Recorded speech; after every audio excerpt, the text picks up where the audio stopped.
My name is Don Taylor, if you don't know me. I'm the director of the Stand 21 Safety Foundation. And we've been here at Long Beach, as we count, this is the 17th time we've done a safety seminar and gathered experts in the field of racing safety.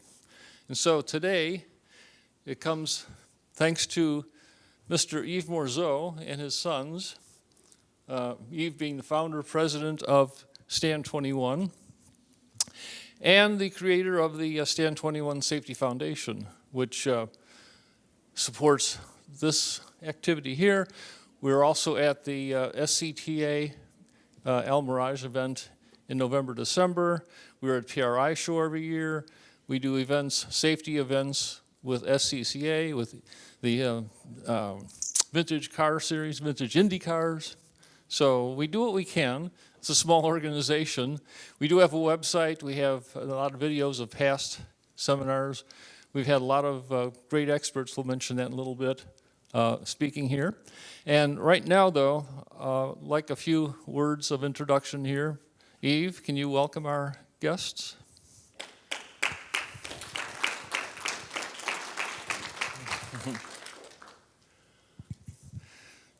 Here we are, Yves. Long Beach, 17 years. 17 years for the foundation, but me first time in 78 for the first Formula 1 Grand Prix, you know. What can I tell? I hope we will have more people who will come in. But I'm so proud to see all of you around and be here.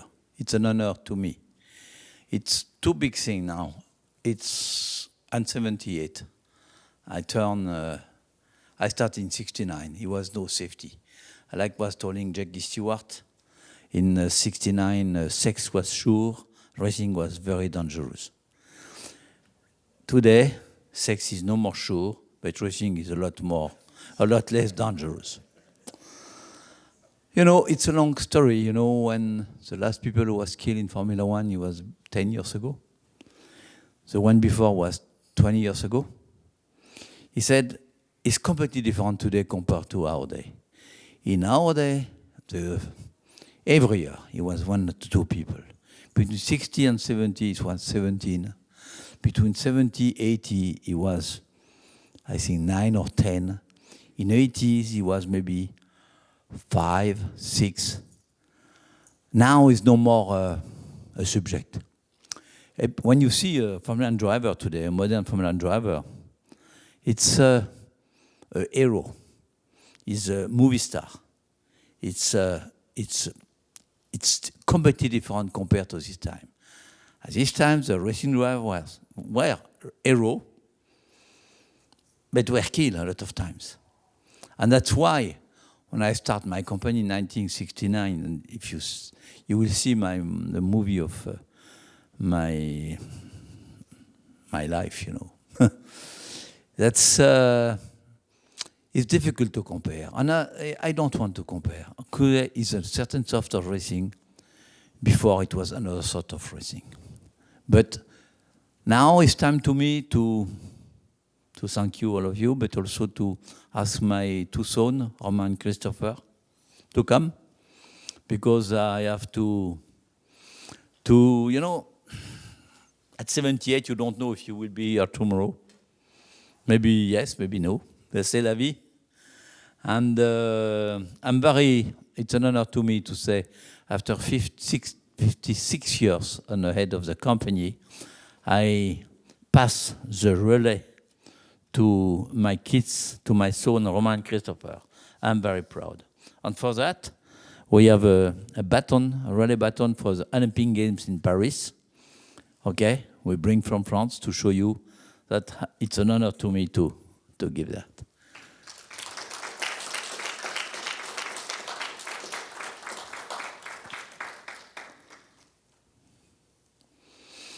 Okay, I think you will see now we have different world.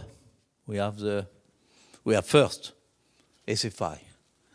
Without people like SFI, safety, SFI, FIA, Snell, safety will not be the case today. you cannot understand how was the safety in the 60s, 70s. Between 1970, 69, when I start my business, I was a baker before. And I started my business, safety was nothing. Just a word and no standard. No standard. The first harness in Formula One was mandatory in 72. You know, full face helmet came. This was Dan Gurney, an American hero, who was wearing in 67 full face helmet. Just to show between all this time until 86 for FIA and 87 for SFI, it was no racing suit standard. On the glove standard, on the shoe standard, on all the standard you create for the drag racing, for the touring car, was created by people who was loving racing, like I was loving racing. Thank you. Now I will pass the words to Roma, maybe, and Christopher. Some words, no? You kick me. You know what? They kicked me out the 31st of September. Now I'm like somebody who was under drugs. You know, I have to learn how to do nothing. But I have a beautiful wife to do that. And like told Roma, we kick him out, but he keeps the key. We'll be quite brief. So welcome, everyone. So we are very happy to be again here, 17 years in Long Beach. Thank you, Don, for the work, and Whitney. So yeah, talking about safety, you know, the motto of the company is we stand for safety and quality, and safety is really our duty. And to talk about safety, we need to learn, and then we need to share. So thank you for all the experts that have been with us for so many years to make sure that we can share the best practices, the experience, and we can save and protect better any racers or any people at the track, not only the racers, because we know that it's a family and we want to take care of that family. So enjoy the seminar. Anything we can do, just let us know. Feel free to contact us. If we can help, we will be very happy to help. So thank you again and enjoy the seminar. Hello everyone, I'll be very quick, I promise. Thank you to all of you to be here. Thank you to keep our sport very safe. Merci Don. Merci Whitney for all the investment you put in the foundation. Our goal, as said Roman and my dad, is to keep all the drivers safe. The more safety we're going to have in racing, the more people will come to race. So we have a duty to continue on that side. We will keep the DNA of the company and the values. So you can rely on us if you need to talk about safety or if you need anything, you have our contact. Have a nice day. Thank you. Like was telling John Melvin, if you kill your hero, you will kill your sport. Keep your heroes, you'll keep your sport. Yeah. Yes. Okay, thank you. Putting together today's program, I thought of so many aging race drivers that we seem to know for some reason in our lives, and looking at what would be the challenges safety-wise for somebody older who now has the money to race, a sportsman sports car or Bonneville or elsewhere. But you might be challenged by heat, maybe medical conditions, maybe vision, maybe your vision is going somewhat. What are those challenges? And we got somebody to talk about that. But then I said, you know, we should really balance this out and look at younger drivers and the situation there. So I asked Mike Hurst from SFI, talk about some of the work they're doing and what he sees out there in terms of attitudes of people, their parents towards children and their protection. And we're going to start, though, today with our Lifetime Achievement Award. Now, this is something we've done here the last several years. We were interrupted by COVID. The three inductees have been Dr. Steve Olvey, Dr. Terry Trammell, and Jim Downing. And that's kind of my era of safety work as well. I was at General Motors. We created a safety program for motorsports after Tommy Kindle's accident. We had Tommy Kindle here last year or the year before talking about that. And kicking off the expertise that we had in General Motors, including Dr. John Melvin, and these folks went forward with action in this country, action with FIA, getting the Hans device certified, working again through SFI. And so there was a lot in that post-Dale Earnhardt kind of era of safety. But going back even before that and going beyond the things we think about, with Stand 21, we're thinking driver safety equipment, meaning suits, helmets, gloves, shoes. But beyond that, there's a whole lot of other safety regulations, safety standards that have been developed for the sport, and not that many years ago. And there's a long story behind that. And so we said, who really is the person responsible for that? And that gave us all the agreement that Mr. Arnie Kuhns. I don't know if you know him. He's been the president of SFI. He's created the SFI Foundation. There's a long history to it. And if you look at any rule book out there and thumb through it, SCTA, NHRA, IMSA, any of the others, you will see a lot of SFI standards. And I worked with him when I was with NHRA and with GM. And it's a tough job, trying to get a lot of manufacturers to agree on standards, trying to get them implemented with the sanctioning bodies. And so he's done a great job. And so with that, we want to present, although Arnie passed away this last year, present to him our Lifetime Achievement Award. Okay, so this is to Arnie Kuhns for all he's done, Lifetime Achievement, Motorsports Safety, and it's being presented to his son, Chris Bowman, who is right here. Chris? Thank you very much, Don. Appreciate it. And here, if we can do an official handoff. Yeah. And here. And photo op.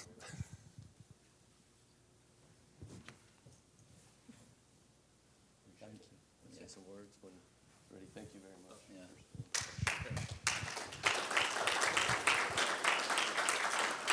Several times I was coming to San Diego to know at the beginning what is SFI, because we are European, we have FIA. And I discovered a lot of very good people, very nice, and really, really people who love racing or love safety. One day, I was with my Hummer in the desert. I love to be with friends in the desert. I was with Mr. Wilfried Eibar Springs, with Mr. Alvin Springer, who was Porsche Motorsport North America for 20 more years, you know. And we were in the middle of nowhere, Borrego Spring. We were in a bar. It's the best place, you know. When we are in do something like that, we are making triathlon. Morning, play golf. Afternoon, off-road. Evening, empty us bottle of wine, you know. And who was behind the bar? Arnie. Yeah, Arnie. He said, he looked at me and said, what are you doing here? I said, oh, I'm with two Germans, they try to kill me. It's a good souvenir. You are the great dad and somebody who dedicated his life to safety. Thank you. Thank you. And so I asked Chris to explain his role in the organization today and to give us a little background on Arnie and this whole SFI thing. We know the logo, we've seen the specs, but how did this all start with Arnie and the challenges he faced? Chris? Thank you very much. I appreciate it. Once again, my name is Chris Bowden. I'm Vice President of Business Operations for SFI Foundation. So first of all, I definitely want to say from the bottom of my heart, a personal and professional thank you to Yves and Stand 21. Arnie would be more than honored to receive this, and I am in his place. I'm very honored. to be able to accept it. There's a lot of parallels I've realized in my life, Arnie's life, and SFI with Stand 21. I've had the pleasure of working for my dad. My sister's the president of SFI, so besides being a Christopher, there's very close relations, I think, business-wise, and parallels here. And Arnie passed away, like Don said, in June 1st, 2023. I have had the wonderful and kind of the unique perspective of growing up with Arnie since I was about 5 years old. That's when he became my father. He married my mom. And my childhood with Arnie was amazing. It was like Arnie went to work all day, and we went to the racetrack on the weekends. And I didn't really know what the heck we were doing because I was young, but we did it, as it progressed. He was either racing, because a lot of people don't know that Arnie did race amateur cars. He raced in SCCA, and he raced in an ITS class. He had a Datsun 280Z, which he loved, and this is back when I was 5, 6, 7 years old. So he'd hook that up in the open trailer and take me and Jen and Mom, and we'd go to Willow Springs or Riverside or, out in Holtville in the middle of the desert. And if we weren't racing, we were going to watch a race. We'd be at Pomona going to the drag races, and it was an awesome childhood. More than that, he was truly an amazing person. I can say that from behind the scenes at home because I lived with him my whole life. He raised me, and this is, the truth that I heard that man raise his voice one time my entire life. He passed away a couple years ago. He was a gentleman. He was passionate, but he was a gentleman, and he used to always tell me, do the right thing. That was his, and I think he really did throughout his life. He really did the right thing. But I do want to give a little background on Arnie. This is about him, and I want people to just kind of know where he came from and how that transitioned into SFI today, SFI Foundation. So I'm going to read off some notes, but I can't memorize his bio. But I do want to give some bio on him. So Arnold Kuhns, of course, we know him as Arnie in the industry and personally. He was born in Pennsylvania, raised in Ohio, and received his formal education mostly in New York. He graduated from Colgate University with a Bachelor of Arts and a BS in Engineering from Rensselaer Polytechnic. And then he got a master's degree in business from University of Iowa in '66. And he entered his career in 1962, so while he was going to college, and I heard a lot of these stories, he was one of those guys that slept 3 hours a night, and he had to pay for his schooling. So he worked at Alcoa for his first real job, Aluminum Company of America, in Davenport, Iowa, in various production and engineering roles. And Alcoa then ultimately transferred him back to Pennsylvania, where he held senior management positions. He worked up the ranks very quickly. He was a smart man, a hard worker. Alcoa then brought Arnie to California in '72, where he was assigned duties of outside sales for defense and aerospace industries, and kind of ended up managing the West Coast for Alcoa. And after 5 years, he moved on to Norris Industries as manufacturing manager of their new wheel division. So Arnie, he had a pretty good run in the wheel industry. A lot of people didn't know that. He joined Appliance Industries as vice president and held that even as it merged with Keystone Products. So he had a very unique background of engineering, production, business skills, outside sales, and he kind of was the one-man show, if you know Arnie. And I kind of joke with people now, it takes me, it takes Mike, and it takes my sister to fill kind of like his one position, because he was a very, very well-rounded man. And in 1984, he was approached by his peers in the automotive industry to lead the newly formed SFI Foundation. This was part of SEMA, and this is where I get this question almost on a daily basis, and Mike probably does too, even from people we've worked with for 20 years. What does SFI stand for? Well, people call me, hey, by the way, Chris, what does SFI stand for? And that's probably the first thing I asked Arnie when I was little, what does it stand for? So at the beginning, it was SEMA Foundation Incorporated. So SEMA had a safety division they wanted to start. And this is back in pre-84 when it was in fruition. SEMA at that time decided they want to focus more on the specialty equipment side of things. They didn't want to probably pursue the safety side, but they didn't want to get rid of it as well. So Arnie was asked to step in, and then ultimately, from what Arnie has told me, Arnie asked if he could, continue this on with SFI. The marketing and the symbolism of SFI had already started to take root. So he did. He became president of SFI. They separated from SEMA, of course, in a good way, right? So SFI, Arnie would always say it stands for itself. It no longer stands for SEMA Foundation Incorporated. It has not since 1984.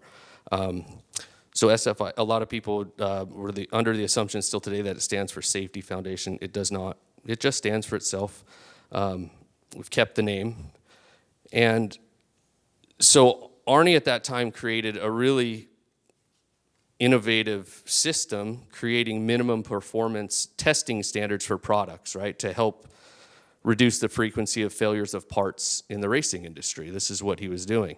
And that was a tough go, as Yves understands this more than anybody. Back then, safety was not on the forefront. But at that time, Arnie was hitting the streets, trying to figure out what kind of standards were needed. And in '84, SFI managed 4 product standards for one sanctioning body. That was it. And now today, through Arnie's work and through the employees' work through the company, even at the time of Arnie's passing, SFI has grown to more than 100 quality assurance specifications and to more than 200 sanctioning bodies. As Don mentioned, if you open up a rule book, you're going to find SFI due to Arnie's hard work.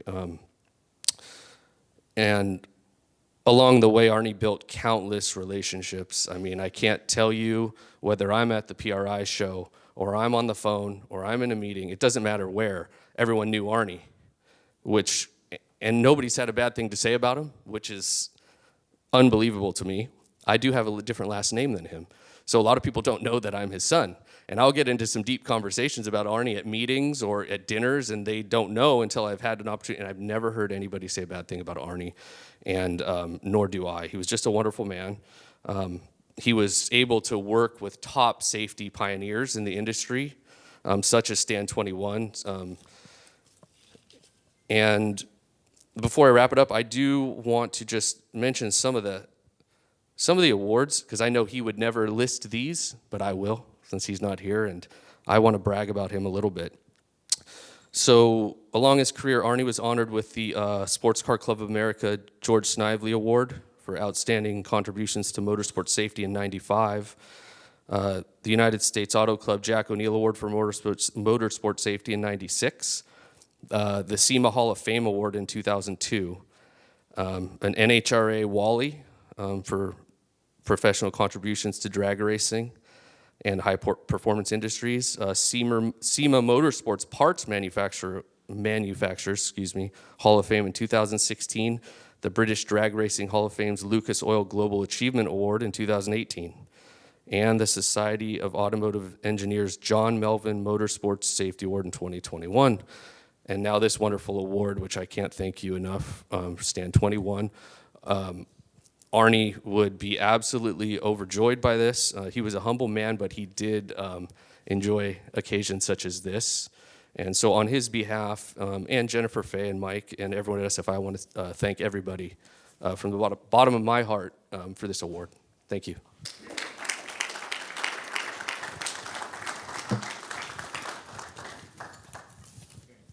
Thank you very much. Thank you, Chris, and thank you, Arnie. Thinking about you today. Back to my theme. We said racing at any age, and when I proposed that, Dean Case said, well, let's not use ageism, let's talk, how about generation. And I think that's probably the better word. And what I'm realizing here now is that we're seeing a new generation. with SFI, going to Chris and Jennifer and Mike running things now, the younger generation, the Morzeau family as Eve's sons take over the business. SAE, a lot of members from the SAE Formula activities, Formula SAE activities, next generation there. And so I think we have a bright future here, and I think lessons in safety will be carried forward for many years. Also, Dr. Terry Trammell, we have his daughter here, Rachel, so we are well represented here with a range of age groups. So with that, let's move on to Mike Hurst, who will tell us a little bit about youth racing, youth safety. But also, if you're here before hearing Mike, he is an avid rally racer, an official and safety guy, and he's given us a whole lot of just practical tips and showing us what not to do and so forth. So I asked him maybe he can give us a couple tips here that people can apply as soon as they get home. Mike? Okay. Thank you.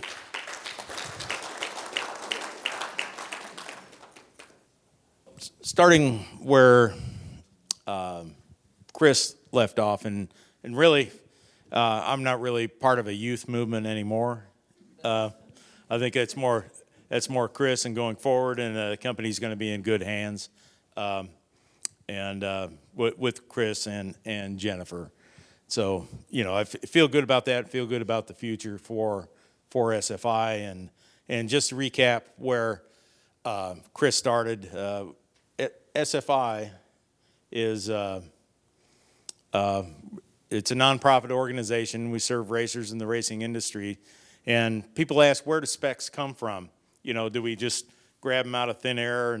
And probably once a month, a manufacturer will call me and say, oh, I've got this incredible new widget that does whatever, whether it's even has something to do with safety or not. And, how do we get this SFI certified? Well, the specifications come about because of issues on the racetrack, and sanctioning bodies say, hey, we have this issue, we have these failures, we want to address that. This part of the car needs to be better, or we need to protect the driver with this, or spectators. And so it's the sanctioning bodies that come to us and say, we need to address this problem. And then we form a committee, people from the sanctioning body, people, manufacturers, engineers, outside consultants, and we meet and decide how to solve the problem. And then that sanctioning body who's requesting the spec, they've got to commit to enforcing the spec, because otherwise it doesn't work. Arnie used to say the sanctioning bodies are driving the bus, because if they don't enforce what we create for a spec, then it's not effective. And SFI doesn't certify anything technically, because as a practical matter, could we examine every driver suit that Stand 21 builds and confirm it really can't work that way? It's not practical.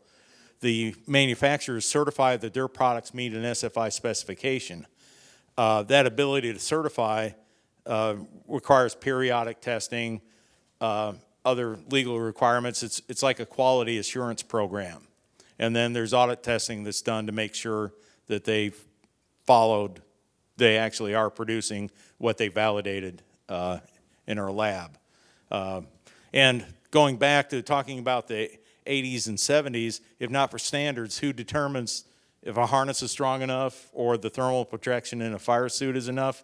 How do we establish that? And it's really incredible to me what the manufacturers can do once you give them a target.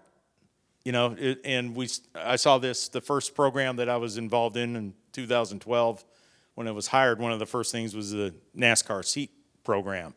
And, we have these seat loads, 2,000 pounds on a head restraint, and it's only allowed to deflect a half an inch on the outside.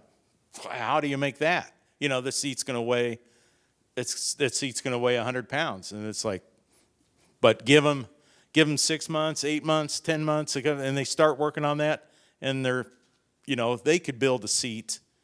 They could build a seat that weighs 25 pounds, and it'll do it now. So it's, once they have a target, an engineer has a target to work at and say, this is the parameters we're working for. It's really incredible what they can do. Eves talks about advancements and how great Formula One is. Formula One safety, IndyCar safety, NASCAR safety is really, it's something else. But if you go to Gas City Speedway in Indiana, you're going to see something else, right? I mean, there's some places in motorsports that are stuck.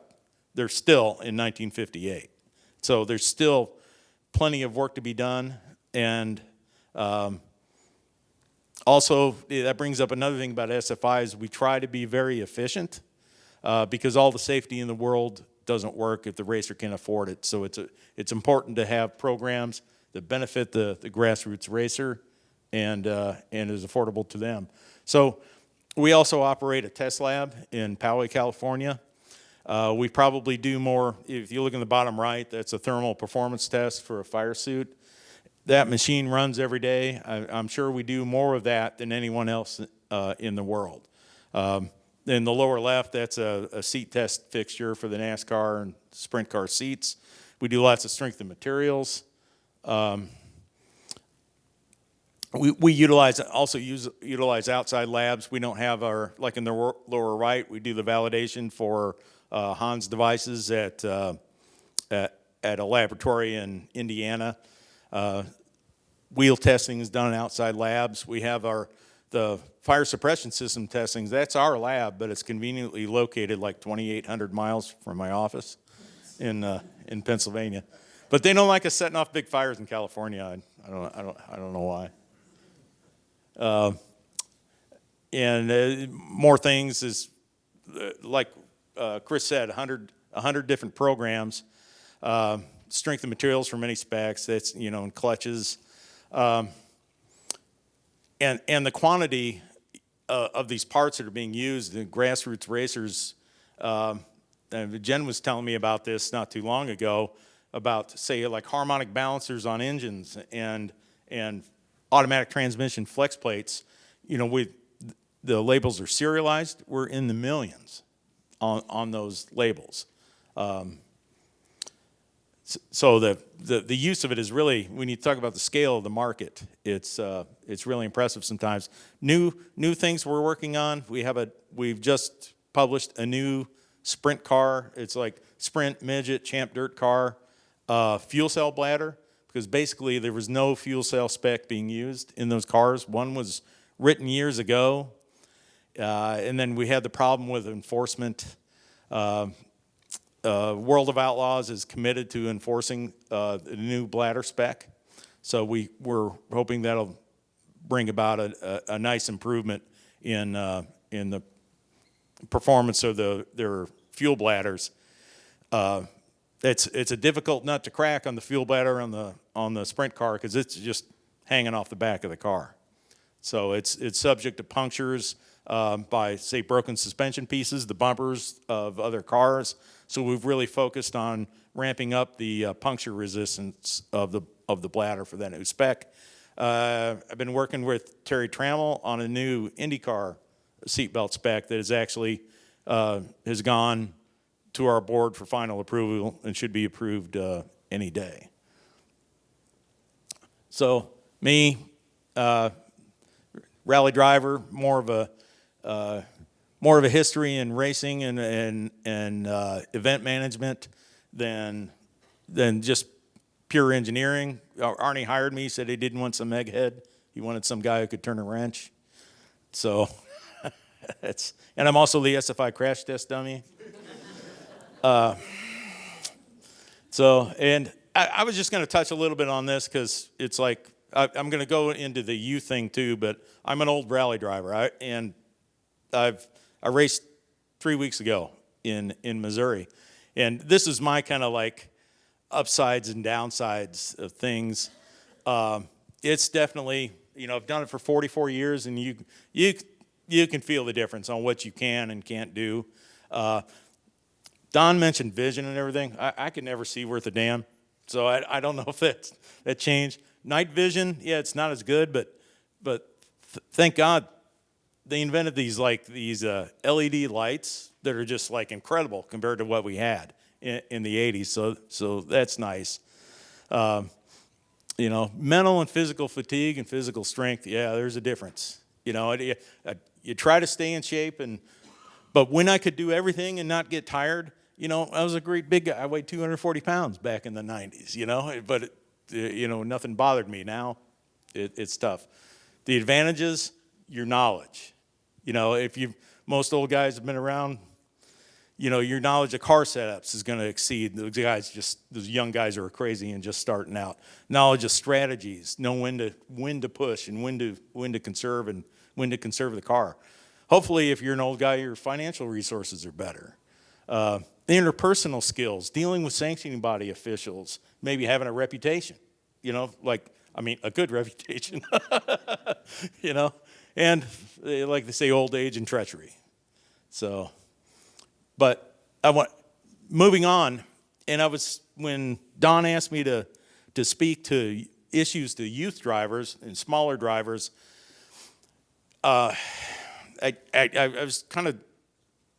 was working on what kind of an angle to take on that. And one of these presentations, you always want to give like one thing to take away, you know, that people who come there are going to remember. And so the singular takeaway for me is fit, because you look at, sometimes you see like a junior dragster, and, you know, the car was previously run by this, you know, you got a little driver, and his 15-year-old brother's the last guy to drive it. And you look at that little guy in the car, and he's just rattling around in the car. You know, it doesn't fit. And maybe you'd see the same thing with the helmet. So my takeaway is to get people to think about fit in the car. But you look at the professional level cars, IndyCar, F1, and you look at the fit of the driver in the car, and that driver, you know, side to side. But even with Hinchcliffe there, he's got maybe a little too much room, I think. But they're very confined in the car. And why? So why? Why is it important to fit the car? And the best example I could think of is what we see from, and these are impact sled tests from 38.1 Hans type device validation tests, which we do at very high energy. This one was actually a little high, but that's the sled acceleration pulse. So this is the crash, and that crash was based on a crash years ago that happened at Chicagoland Speedway, and they had a data recorder on the car, and they duplicated that crash. So this is the accelerometers on the sled. The sled only moves in the x-axis. It's on rails. It doesn't move up and down. So that sled accelerometer reads 69.8 Gs. Now, of course, it's not the only. We've got 70 channels of data coming off this dummy and the sled. Well, here's the accelerometer in the dummy's head, okay? And he can't hit anything on that sled. That's just the accelerometer, and he's 89 Gs. The sled was 69. Why is the head seeing more acceleration and a higher peak than the sled? Anybody? Yeah, because that dummy's head can move in relation to the sled, so the accident starts later for the dummy than it does for the car. Then this is what the sled setup looks like.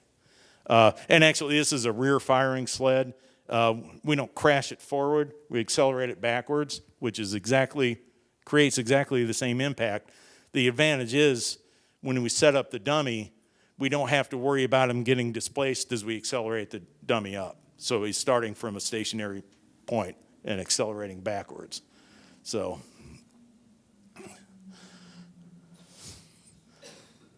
I wouldn't want to ride that.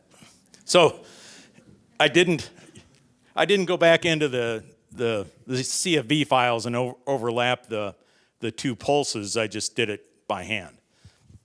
The blue line is the sled, the red line is the head. And you can take correlations to any kind of normal crash. If you look at the blue line when it goes vertical early, and there's acceleration there, and in an actual impact, whether it's a big car or small car, that, that initial impact, that's the tire blowing out. That's the bumper bending, the tie rod bending, what deformation you have in the car. And so the chassis of the car and this accelerometer on a sled, to equate that, you'd have it on the frame rail of the car, would make that blue pulse. So that's taking advantage of all that deformation, but the head's not seeing that. You look at the difference between where the graph starts for the sled and has significant rise versus where it starts for the head, there's an offset there. And the key to making that peak at the head lower is to make that offset as small as possible. So and the head in that dummy, he's strapped into the seat, and he's got a Hans device on, and those seat belts are so tight you could play a tune on them. And still you have this offset. So, but then you say, what happens when the head does get to the roll bar, the steering wheel, something inside the car? And this is that's a shot of an impact from a helmet test. That's a helmet into the roll bar, the head form duplicating a child's head mass, and this is from our youth helmet spec. But you can see you can generate, it was 89 without touching anything, but here even at a very low speed, 5.3 meters per second, as soon as you touch that roll bar, 200 Gs. And that's actually a pretty nasty 200 G impact because of the duration. It's got 10 to 12 milliseconds of duration on that impact. So what do you do? What do you do about it? How do you make it better? One, okay, the kids, different sizes, they're growing, they're going to change. Number one, I'd say a poured seat, where the beaded seat, the poured seat kits you can buy. It takes some experimentation unless you do it all the time, but you build a poured seat, and you fill in those gaps where that driver fits tight in that car. Another thing about, and this applies to all cars,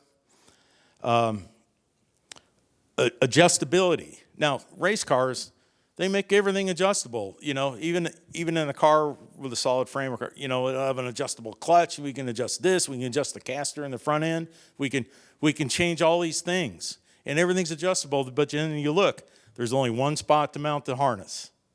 The lap belts mount only in one spot. Why not make that adjustable? We're making everything else adjustable so it fits the driver. And then different drivers get in the car, or with the youth driver, the driver grows. Let's make those adjustable, where we can move that harness and put everything where it should be. And this is in a junior dragster, but there are guys marketing the head surrounds now for junior dragsters, the same as you see, same material you see in the Indy car or in a NASCAR seat, or in the nitro funny cars and top fuel cars. Cage padding. And one of my pet peeves is people won't pad that forward hoop. Well, your head's going to get to that. And they think, you sit in a seatbelt and the kid leads forward or the driver leads forward. I can't hit that. In a big impact, you're going to hit it. The body's going to move. The body compresses. The belts stretch. If there's a bar there, if it's that far from the kid's head, it's in the right situation, he's going to hit it. Go ahead and pad it. The padding, we don't get rich off padding. It's not a scam. And it's very inexpensive. And it lasts forever. So get the padding. A helmet that fits, and that's critical. If you go back to that offset between the driver not being tied perfectly to the car, well, if the helmet's not perfectly on the driver's head, you're going to have that same situation. Where if there's motion in the head in relation to that helmet in an impact, the acceleration forces are going to go up because you're delaying the onset of the early part of the accident. So gloves that fit, that's another thing. You see a little kid who's got great big gloves on. Well, are those going to stay on? The youth Hans device is available. And it was a presentation at PRI that was it made a lot of good points that John Padalecki from NASCAR did, where they were talking about shorter tethers and restraining the head, not so much because the shorter tethers perform better in the impact. It was because it limited the driver's starting position for the impact. The natural inclination, especially for a child, would be to lean away from an impact. Whereas the IndyCar guys are probably the best at, they know that car starts to rotate, they know it's gone, they're not getting it back. They will put their head back on that headrest, knowing that an impact's coming. NASCAR guys, not so good at it yet. And because I've done it too, I wrecked a car and you see that tree coming or whatever, and you're get away from that. But the more constrained the driver's head is in that position with proper padding, the better the starting position is and the better the result.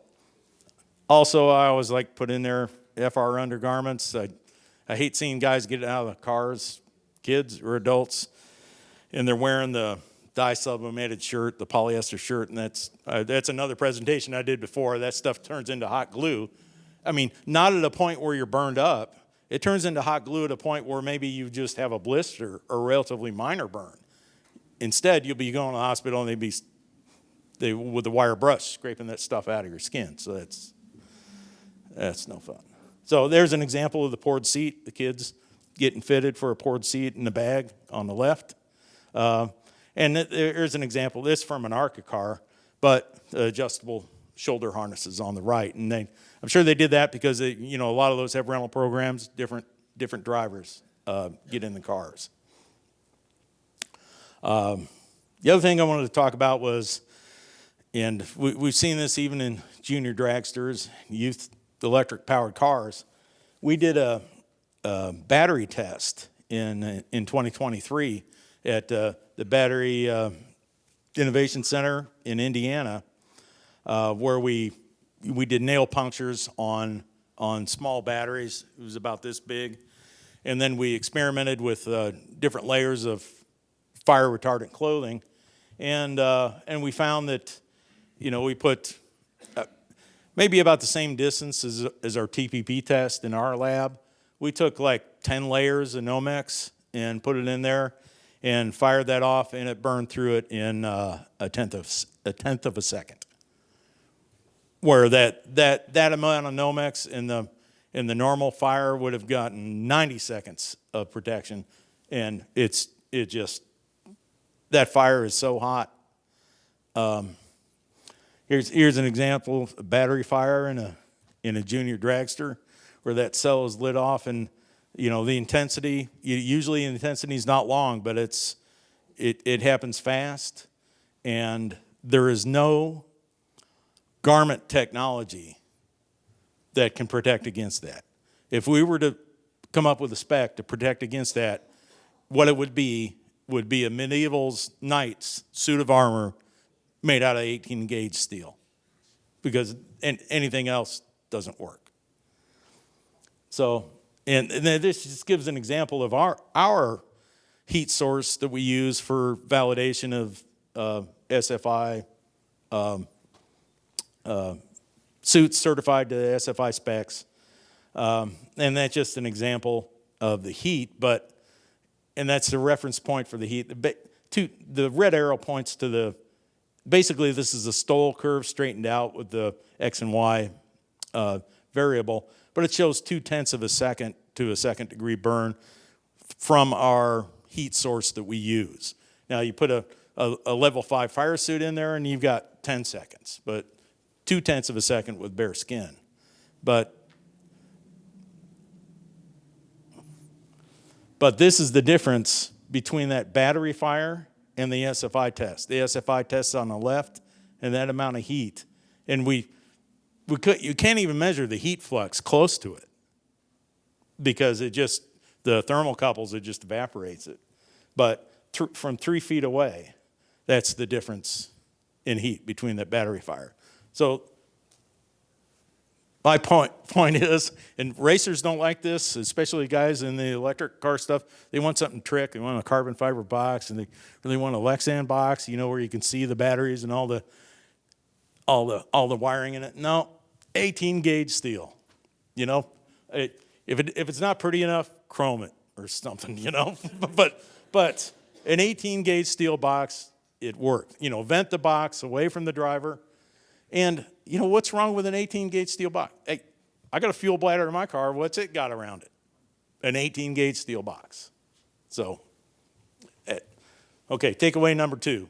Number 1, driver's got to fit. 2, put steel around the lithium battery.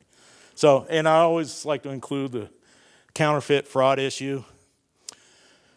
If you're trying to buy counterfeit stuff, you can buy it.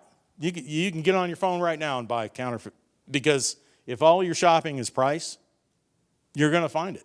And it's not just auto racing safety equipment, it's anything. There's so much in every market and every product out there. Buy from a reputable source.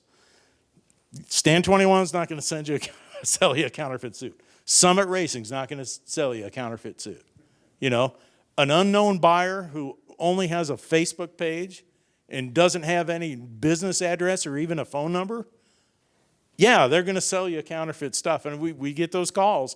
Well, I bought this off some seller on Facebook, and I paid $200 for a fire suit and it's fake. What can I do? And it has a fake SFI label. Well, geez, looks like you were trying to do that. What can we say? So, contact us if you suspect it, report. We have security features in the labels. Why do they do it? Well, like counterfeit harnesses. Why would you counterfeit a harness label when our label is 21 cents?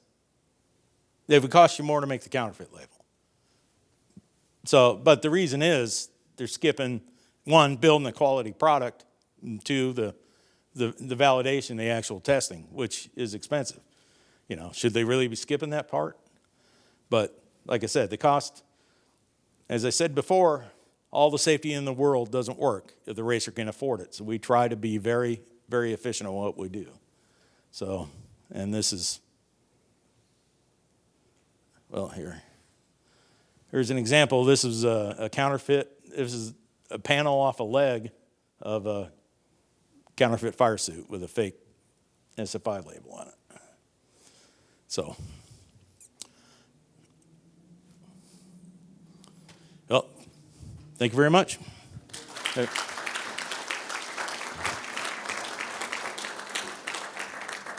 Any questions? Do you have any quick questions? I see one up front from David. Stand up. They're coming to use seminars for quite a few years, and yet it seems like the electric racing industry continues to move forward, and yet there aren't any good solutions for anything. The fact that you showed Junior Dragster, I can't believe NHRA would even, being a part of it, would even allow electric Junior Dragsters and now funny cars that I see. It's such a dangerous combination. I don't get it, man. It's not good. Yeah. Not even close, and yet all the different associations have been struggling to address electrical issues. I know in Europe you got to throw a blanket over, make sure it's grounded, and the guys have to watch them. So it's unbelievable. Yeah, I don't get it. Well, in my opinion, this is just my opinion. The the only way you could have the electric car racing is basically spec series control, where you're controlling the software and the battery management, and you're controlling that heat. As far as letting guys go to the junkyard and getting batteries out of Teslas and twisting the wires together and seeing what happens, I don't think there's any control. I mean, I tell the guys from NHRA, I said, I'm glad I'm 63 and you're 33. I don't have any good answers. My only answer is, and I was involved with the nitrocross electric rallycross cars. I worked some events for them, and they had a lot of controls in place, and it's expensive. And those cars are $700,000. But it was a locked software. The management, based on the conditions and the track length and everything, they had engineers there and say, this is how much current you're going to get and how much heat we're going to allow. And one of the things I noticed in those cars was everybody who's, and I don't know if it's in other programs, but with that car, they vastly underestimated how much heat they were making.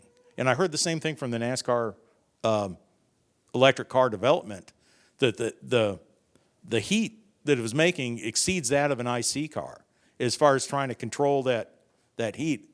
And it's heat from the batteries, not so much from the motors, heat's from the VFC, that's controlling the current or converting the current into the car. And it was just like a massive underestimate. Remember 2 years ago in England, Sebastian Loeb with the rally car, electric rally car. Yeah. It blew up. It was a beautiful car, the Yep. beautiful car. It blew up in 10 seconds. Yeah. You cannot stop. Yeah. Remember also in Portugal. Yep. Also the electric motorbike. Yeah. The race motorbike. It starts all the building. Yep. Yep. That's right. If you have Formula E, there are so much problems. They control everything. Yeah. If it had its 18 gauge steel box around it, it wouldn't have burned everything else up. That's all I got to say. Thank you. All right, well, Mike, thank you. And that's exactly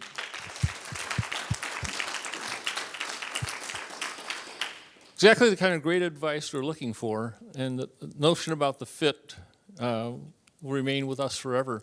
And it might apply maybe in Formula SAE too, where you might have different drivers getting into your car, some larger, some smaller.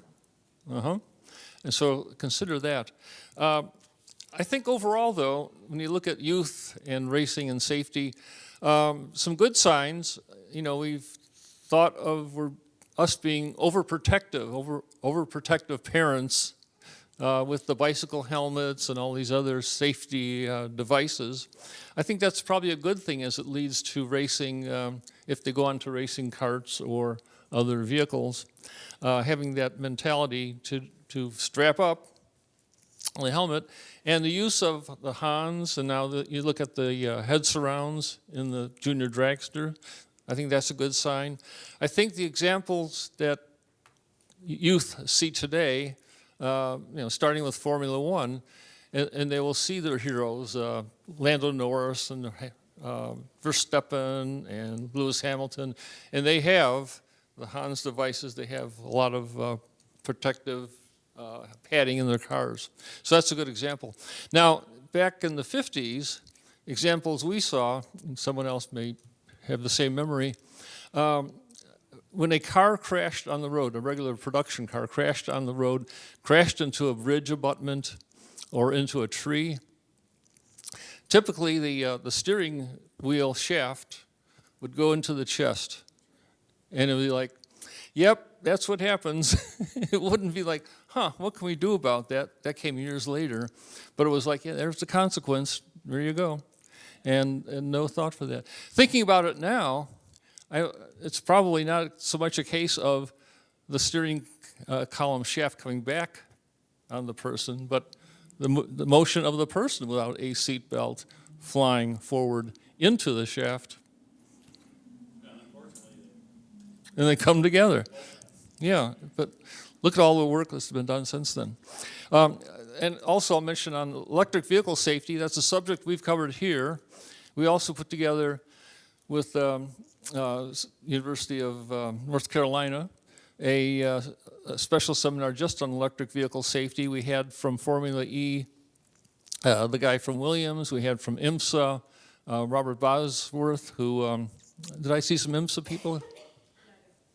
Yeah.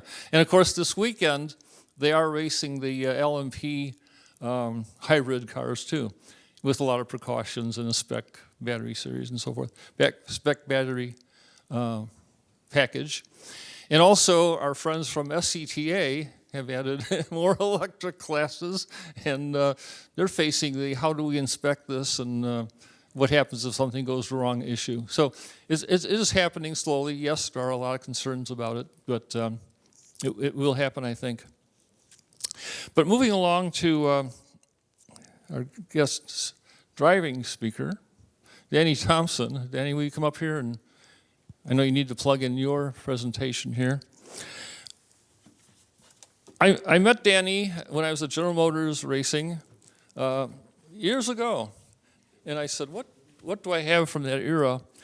And I pulled out, I don't know if anybody has, Chevy Thunder? Yes, some people remember these. It was a whole series. Rick Vogelin published this. And in this one, it talks about Chevy races to off-road history. There's a picture inside of the Chevy drivers and Larry Ragland and others, and Danny Thompson, of course, who was doing the Stadium series for Chevrolet at the time. Also, since I'm a book guy, and I got this book, and I reviewed this book recently. Whoa. And I dropped that book as well. Let me plug this in while you talk. Yeah. I'll keep talking. A wonderfully well illustrated book of all these heroes of land speed records. And of course, European guy, European features, vehicles, European vehicles for the most part. But it does include, as it should, Mickey Thompson, 406 miles an hour, Challenger 1. And another record breaker is in the book, a little illustration of you and the car, and Challenger 2. Yeah, and so. Judy promoted that book. Didn't you promote that book? Yeah. Yeah. And now I am. Now I'm promoting it, yes. Yes, and so Danny, long history, asked him to talk about that. And the lessons he's learned, with all the dangerous stunts you've done through the years. And I'll turn it over to you, Danny Thompson. Thank you. Thank you, Don. Well, they couldn't find anybody too much older than me, I guess, racing. They said gracefully. So, oh, you're older than me. That's right. So, but I started racing quite young. This is a picture of me right over here, about 4 miles from here was where Long Beach or Lions Drag Strip was. And my dad built Lions Drag Strip in 1953, the first permanent facility for drag racing in the country, actually. And on the other side of the racetrack, the drag strip, he put this quarter midget track in to try to keep all the families involved. I mean, back then. I mean, this is, so that right there, I think, is 58 or so, 1958. So this was the start of my racing career. And the sad part is, that was the finish of my racing career. Thank you. No, but so my dad ran on the drag strip, and I was over there racing around and everything, and somebody got upside down in my event and broke a leg or got hurt anyway. And so one of the spectators, or parents probably was there, ran over to the drag strip side, got hold of my dad and said, Danny's over there and he's upside down, he's hurt real bad. So my dad comes from the drag strip side, running over, jumping over the hay bales, and looks at me, and there I am. I won the race. Got to kiss the trophy girl and had my little trophy, and I was all smiling and everything. And my dad looked at me and he said, that's it. You're done. you will never race again, ever. So, I mean, it's like, just after that, I was crying because that's all I wanted to do ever in my whole life was race. The Speedway was what I wanted to do. I wanted to race at Indianapolis, and that was the only thing. So that was it until I turned 18 years old and I left the house, and that's when I actually got to start racing. And of course, I didn't tell my dad, and I started racing motorcycles in Mammoth. I lived in Mammoth. I went skiing for the weekend, and this was, when I was just out of high school and came home 5 years later. But anyway, then I just started racing anything I could get in without his help, because he said, "Well, you can race, but you got to pay for it all. I'm not helping." Because and mainly, I'm still pissed off about him not helping, but at the same time, I'm his kid, and he didn't want me to get hurt. And in the 50s and 60s, I mean, people got killed. I mean, it was, the safety deal wasn't a big deal. I think Yves was saying earlier, I mean, the Formula One guys, I mean, they didn't even wear seatbelts. There was a guy named Maston Gregory, a Formula One driver, that just before he hit and crashed, they called him the jumper. He would stand up and jump, and then they started putting seatbelts in. So anyway, then I went into sprint cars, and this is Ascot, of course, and it was such a bitchin' place to go to, because you could go at 4 o'clock in the afternoon and race all night, go home at 11 o'clock, and you'd be good. So, yeah. We have the honor to receive the first winner of the Long Beach Grand Prix in 1975. Sir, not sir, but Mr. Brian Redman. Hey.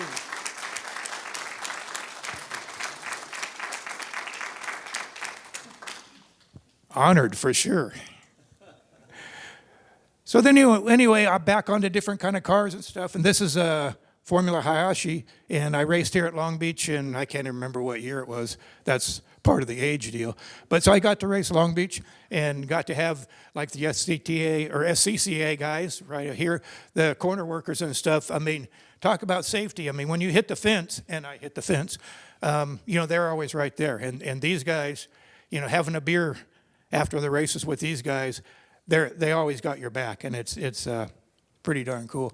So that's also Formula Atlantic. I raced that. So I skipped Super V and all that stuff and went right into the little bit faster cars because I'm a fabricator by trade. I've had the absolute privilege of working with, I worked at Dan Gurney's and I worked with Phil Remington. I worked under him, and Nye Frank and Corinne Epperly and the Surfers, Tom Job and those guys. So I got to work with some incredibly talented fabricators. So I got this car and it was completely crashed. It had been put in the fence. And so I rebuilt the tub, and that's how I got to start racing those things. Once again, no help from my dad, because he said, if you're going to race, you're going to do it on your own. And he wanted me to be a lawyer, right? And, well, you can see that didn't work out very well. There's the man right there.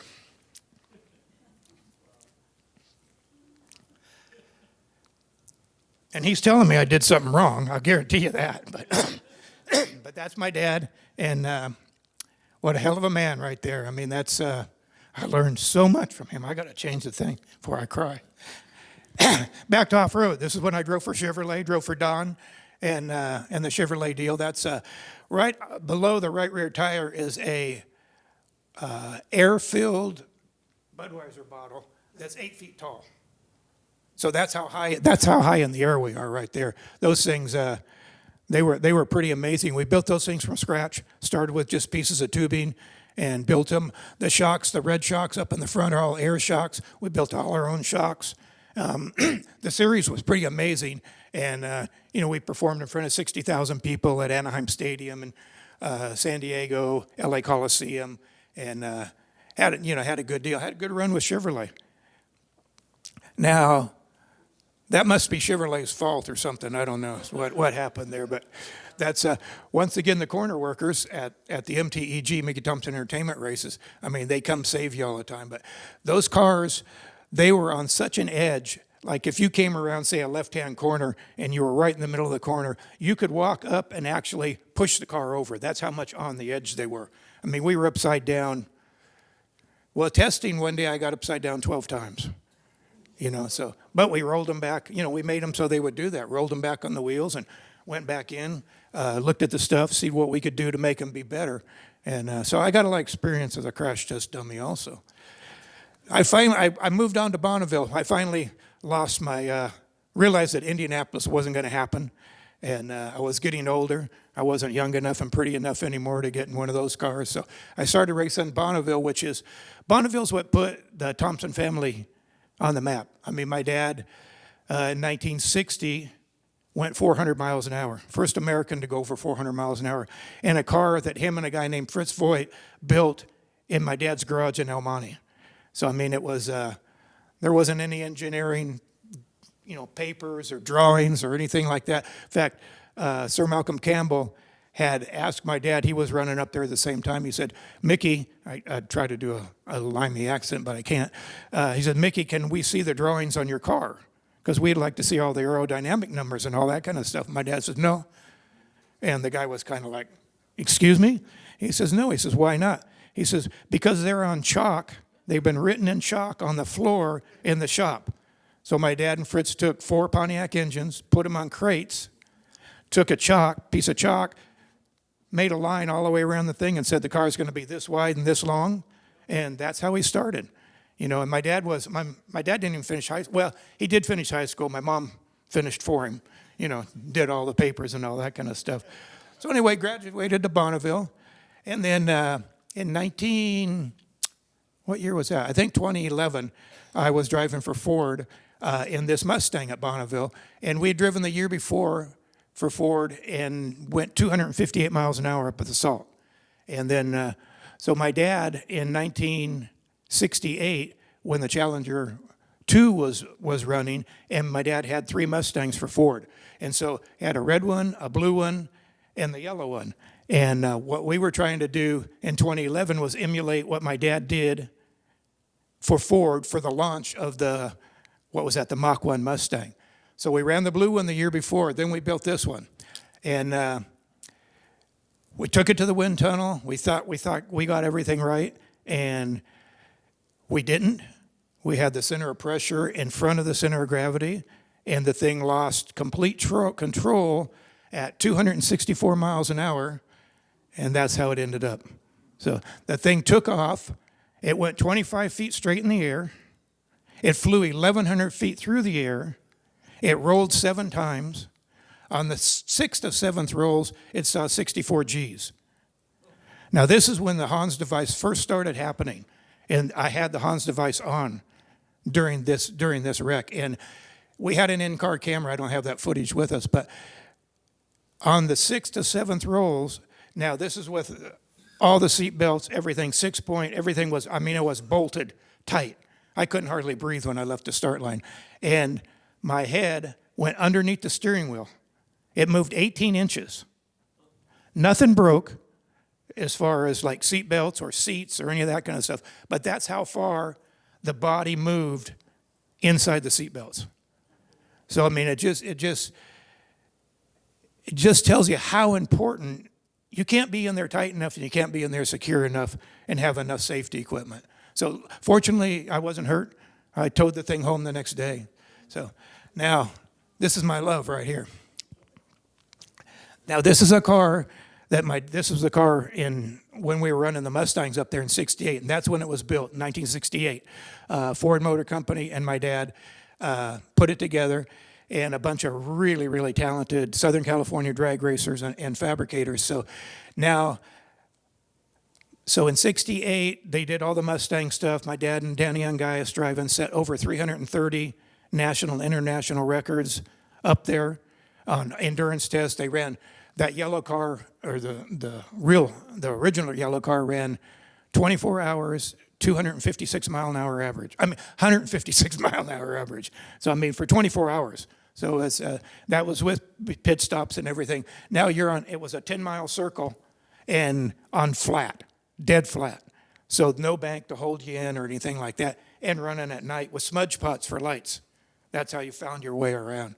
So pretty amazing. So anyway, it was 42 years later when, well, let me regress a little bit here. So with my dad not letting me drive and anything and all that stuff and telling me I had to do it on my own, which is fine. Well, he came to me in 1988 and he said, I want to run this car again after sitting all that time. And he said, I would like to have you drive it. And I mean, it was like, oh my God, really? Sorry, I get emotional. So anyway, we started working on this thing and got it out and got everything looking. You know, this is what we got to do. This is a motor package we got to run. This is how it'll happen. I'll handle the sponsorship. You do all the mechanical work and put that team together and we'll run it together. Well, 3 months later, my dad got murdered. So there the car's set for another, 18 years. And I walk around and I'd look at it and I'm going, God, I'd sure like to run that car, but I didn't want to run it without my dad. So anyway, but finally we did. I mean, I'm sitting there talking to my wife, Valerie, and I'm saying, I wonder if that car can go 400 mile an hour. Can it go 400 mile an hour? I mean, now it's 42 years old or something. It's like, you know what? I don't want to be sitting here later in life wondering, could I do that? So one of the initial problems on that car, being it was so old, the roll cage was real small, 1.5 inches. Helmets were a lot smaller in those days and all that stuff. And I had to be Houdini to get in this thing. It took me literally months of practice in trying to get in and out of this car. I'd get stuck and I'd call my wife and I'd say, hey, help me out, you know. So it was like, the uniforms at the time were so stiff you could not bend over. I mean, you couldn't tie your shoes. You know, you had to have them up or, Valerie, can you come help me put my shoes on? You know, one of those deals. And so somebody told me, well, there's this crazy Frenchman that makes a uniform that flexes. You know, and I met Eves, and I didn't have enough money for a uniform at the time, and Eves loaned me this. And that's part of this foundation. And that was how I first got together with Eves. So the crazy Frenchman set me out. Now this is a camera. Now the one thing that's really important about Bonneville, I've driven a lot of different kind of cars, formula cars, off-road cars, a lot of different things. So when I got to Bonneville, I thought, this isn't going to be too hard. You point the thing straight, you gas it on down there, and I got a lot of experience. It shouldn't be a problem. Wrong. Everything you know about racing, might as well throw it out the window when you get to Bonneville. It's a completely different animal. And that was part of how I crashed that yellow car. I mean, the thing got sideways at 242 miles an hour. I said, I've been driving sideways my entire life. You know, that's all I've done is sideways. So this isn't any problem. Well, when you get sideways at Bonneville, you pull the parachute. And the parachute comes out. It separates the center of pressure from the center of gravity, and it gives the car stability when it's in yaw, and it'll bring it back straight. So anyway, this is so you don't want to steer very much. You want to keep everything soft hands and everything, and don't fight the car. But this particular run right here, we ran 450 miles an hour. We ran 459 out the back door, and this is in-car camera, but the steering wheel, or the camera is on the steering wheel. So it's a little bit different kind of motion here.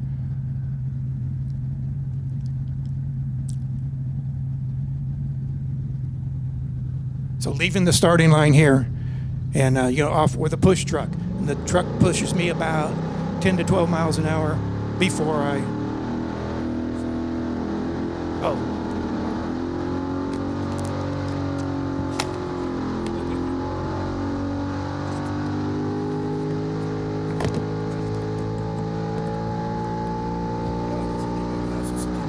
I need glasses.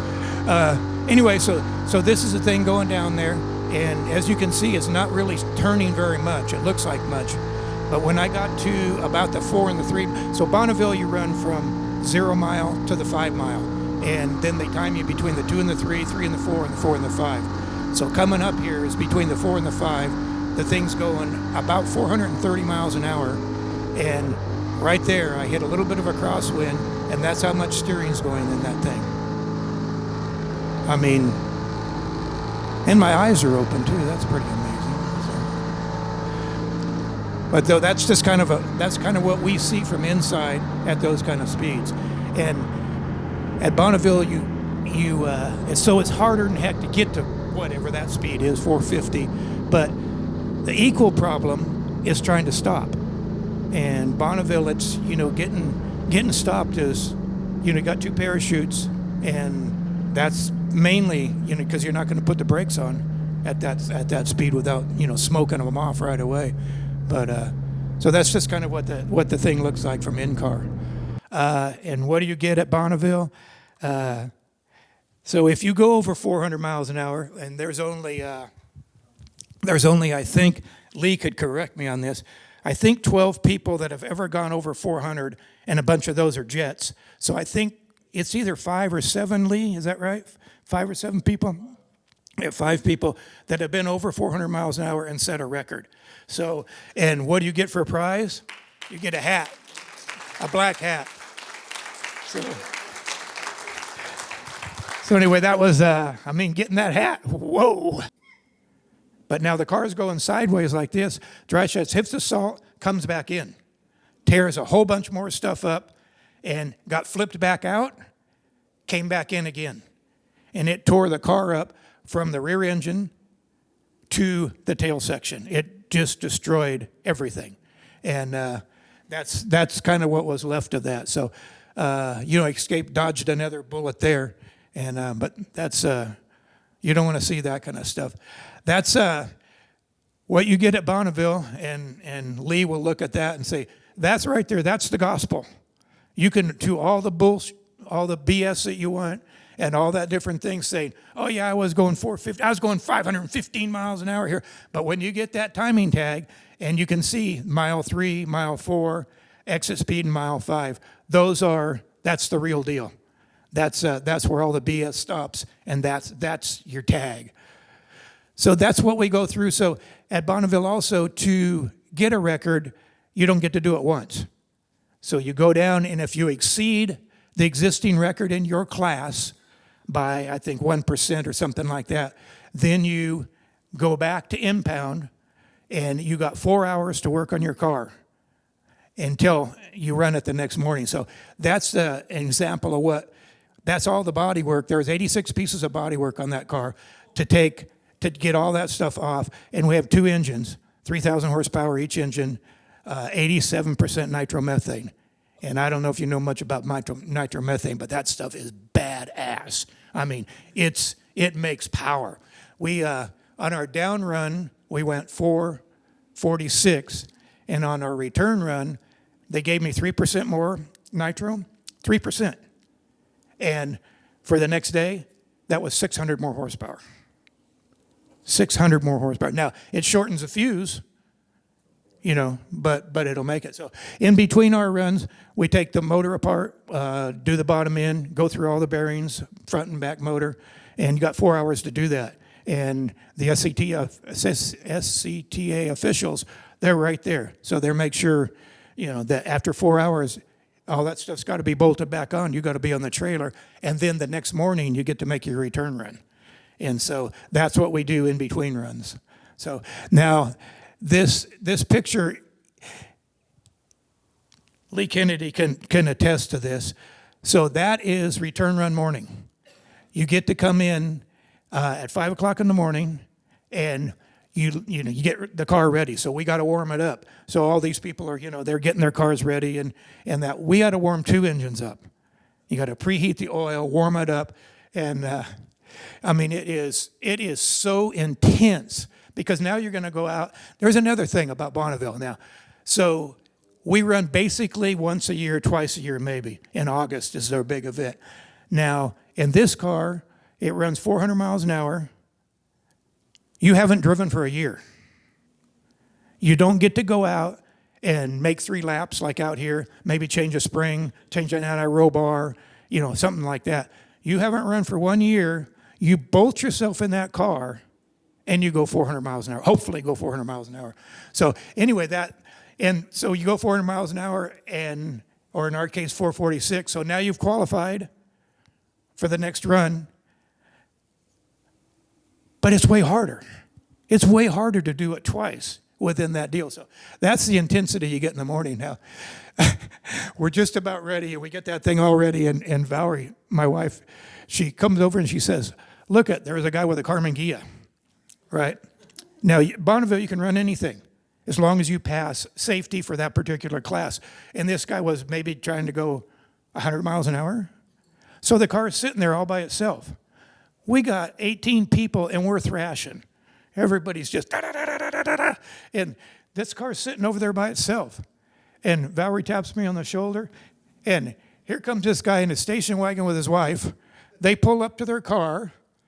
He gets his helmet out, and he gets in his car, and he drives it up to the start line. And we're going, what are we doing wrong here with this picture? But that's what's so cool about Bonneville. You go up there, it doesn't matter who you are.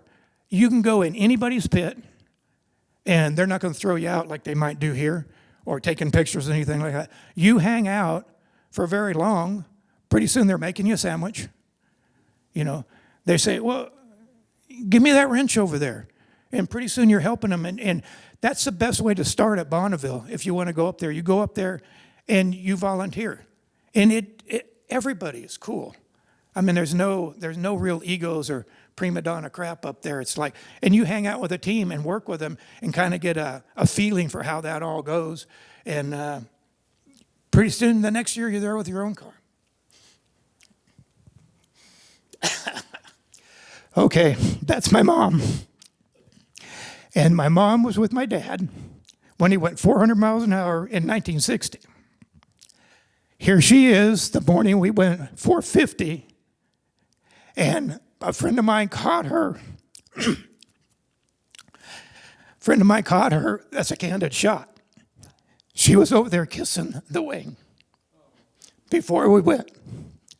I got to turn it quickly.